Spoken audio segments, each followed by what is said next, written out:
విషయాల మీద స్థానిక శాసనసభ్యునిగా నేను మాట్లాడి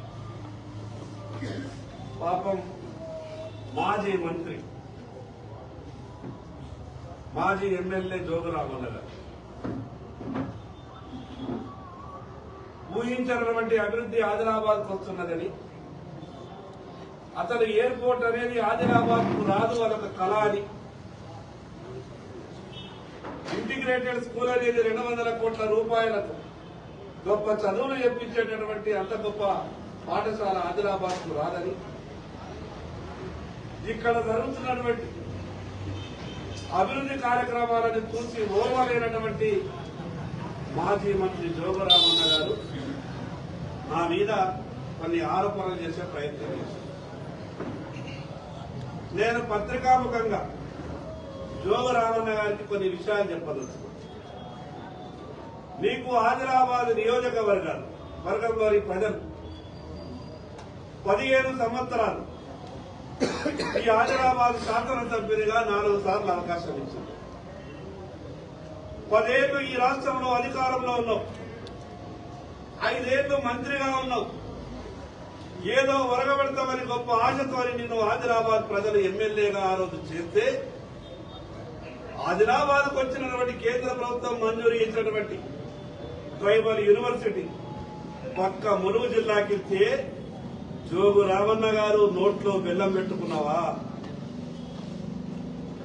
పత్తి ఎక్కువ పండించేటటువంటి ఈ ఆదిలాబాద్ పత్తితో అనుసంధానమైనటువంటి పరిశ్రమలు రావాలని గొప్ప మెగా టెక్స్టైల్ పార్క్ ఈరోజు కేంద్ర ప్రభుత్వం మంజూరు చేస్తే, పక్క జిల్లా వరంగల్కు పోయింది. నువ్వు మంత్రిగా ఉన్నప్పుడు, నీ పార్టీ అధికారంలో ఉన్నప్పుడు కనీసం నీకు ఇంకింత జ్ఞానం కూడా లేకుండే నా జిల్లాకు కావాలా, నా ఆదిలాబాద్ కు కావాలని ఏ రోజైనా నువ్వు ఆనాటి ముఖ్యమంత్రి కేసీఆర్ దగ్గరికి వెళ్లి కనీసం మాట మాట్లాడే ధైర్యం చేసినవా?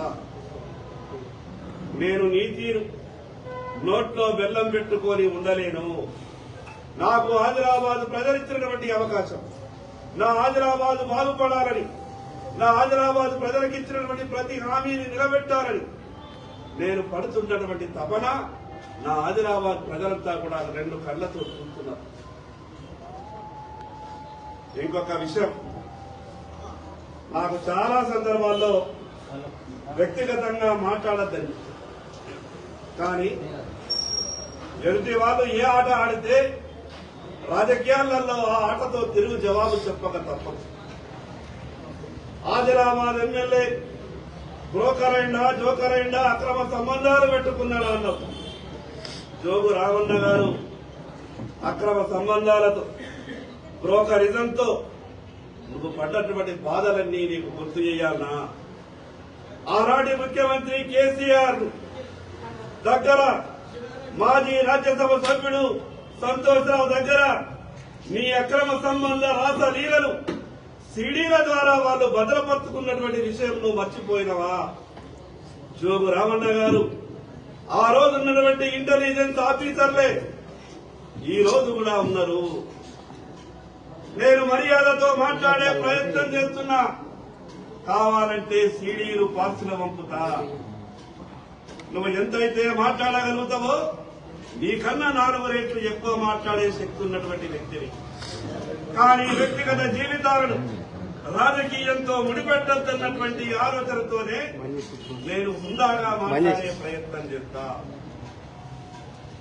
దేశ ప్రధానమంత్రిని ఆదిలాబాద్ కు తీసుకొచ్చిన, రాష్ట్ర ముఖ్యమంత్రిని ఆదిలాబాద్ కు రమ్మని ఆహ్వానించిన, కేంద్ర ప్రభుత్వం మంజూరు చేసినటువంటి ప్రాజెక్టులకు రాష్ట్ర ప్రభుత్వం సహకరించమని రాష్ట్ర ముఖ్యమంత్రి గారిని ఆదిలాబాద్ ప్రజల సమక్షంలో కోరిన దానికి రాష్ట్ర ముఖ్యమంత్రి గారు గౌరవంగా ఒప్పుకున్నారు.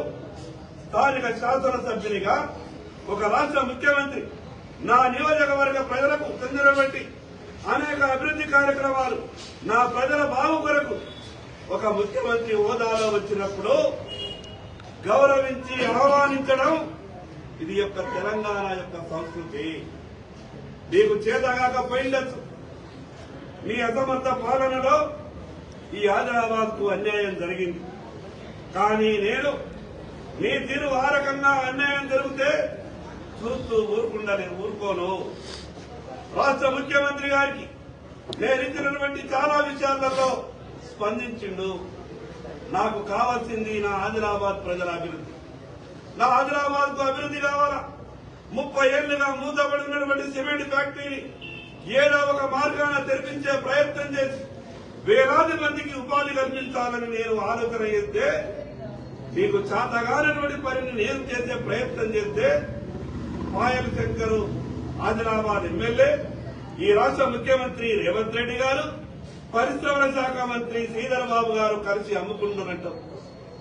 జోగు రామన్న గారు కాంట్రాక్టర్ల దగ్గర కమిషన్లు తీసుకుని బతికిన నువ్వు చెప్పాలన్నా ఏ కాంట్రాక్టర్ దగ్గర ఎక్కడ నుంచే కమిషన్లు వచ్చేటటువంటి కాంట్రాక్టర్ పనులను మాత్రమే చేయించినవు. చెప్పాలన్నా ఎక్కడికి వెళ్ళని కోట్ల రూపాయలు తీసుకున్నావు. నేనెవరితో లాలూచి పడాల్సినటువంటి అవసరం నాకు లేదు.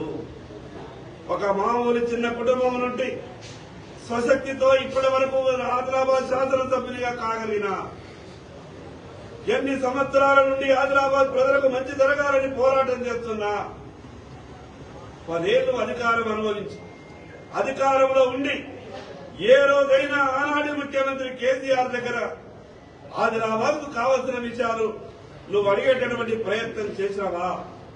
నా ఆదిలాబాద్ కు పనులు రావాలని కోరితే అది బ్రోకరిజం అవుతుందా? నా ఆదిలాబాద్ కు బాగు కావాలా? మీ సహకారం అందించండి. నరేంద్ర మోడీ గారు గొప్ప ఆలోచనతో ఆదిలాబాద్ కు ఎయిర్పోర్టు మంజూరు చేసిండు. గొప్ప మనసుతో మీరు భూసేకరణకు నిధులు విడుదల చేయండి అని అంటే అది లాలూచి అవుతుందా? రైతులు పండించినటువంటి రంగు మారిన సోయాబీన్ ప్రభుత్వం కొనుగోలు చేయాలని